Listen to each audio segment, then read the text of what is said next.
So one of the things that I'm gonna start doing on the blog is answering student questions, specific practice questions. And I got this question from one of my students about practicing multiple Qigong sets or practicing Tai Chi and Qigong together. He was asking basically what should he do in terms of sequencing. Should he do one long practice session where he practices every Qigong set that he knows? Should he break it up into pieces? So I want to try to answer that question. And my answer to the question is a little bit like this, like drinking wine. If you go into a wine store and you see all the descriptions of the different wines, you might look at it and think, well, you know, how many, they taste like 15 different kinds of berries, and it does this to one part of your mouth and that, right? It gets ridiculous. But if you stop and take a bottle of wine and something that you like and drink it, I'm not going to open this right now and drink it, but you know, you notice, okay, I let that wine sit out for a little bit and it changed the flavor. Or I taste it and I swish it around in my mouth and I notice this and I notice that. There's a way to kind of build it up that you don't have to think about, well, so-and-so told me that I should be tasting these 5 things when I drink this, but I just kind of like how it tastes. Practicing Qigong is a little bit of the same thing. You want to initially, to me the only thing that matters is if you do one of your Qigong sets, what does it feel like afterwards? Right? You can hear, oh, Dragon and Tiger is a meridian line Qigong set, so you should energize all those lines in your body as you do the movements. Okay, but if you practice it, what does it feel like after you do 20 minutes of that practice? Or if you do a full set of something else, and it's supposed to open the joints of your body, did it?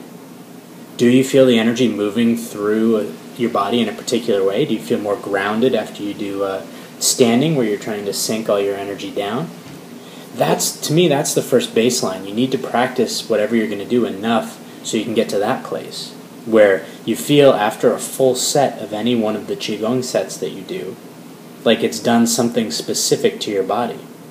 If you don't feel a difference after you do Tai Chi, after you do Qigong, after you do a different Qigong, it's not making you feel any different, then you're probably not at a practice threshold where the answer even really matters. So the first thing is get to the place where they feel like they activate your body in different ways. Now, at the end of the teacher training that we were at this summer, Bruce brought up a similar kind of point, and I had this answer ready before I heard him say this, but he was talking about the difference between Tai Chi and Bagua. Somebody asked the same question. Should I do my Bagua walking, then my Tai Chi form, or my Tai Chi and then my Bagua? And he basically said the same thing. He said, you have to investigate and explore and see what it feels like to do them in a particular order. He gave the example of his teacher, Leo. He said, whenever he started to feel too yang and too strong, he would do more Tai Chi. And then when the balance kind of tipped the other direction and he was starting to feel a little too soft or a little too weak, he would do more Bagua. So you want to practice any one thing that you know enough to really understand how it interfaces with your own body and your own energy. So I would say, Michael, the basic answer to that question is test them. Do a full set of one and then stop and wait, and it's a little bit like having the wine.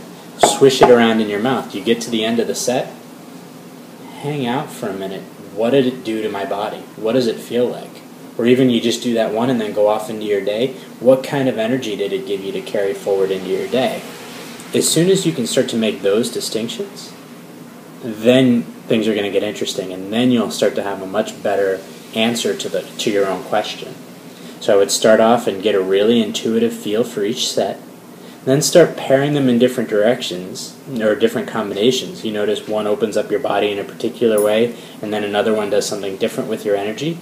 Is that a good thing for you? And this might vary day to day, but over time you'll start to see patterns, and that's how you'll make the best choices about your own personal energy. So that's where I would say start with that, and if all the Qigong and the Tai Chi fails for relaxation, come back to the bottle of wine and go for that. Okay, thanks.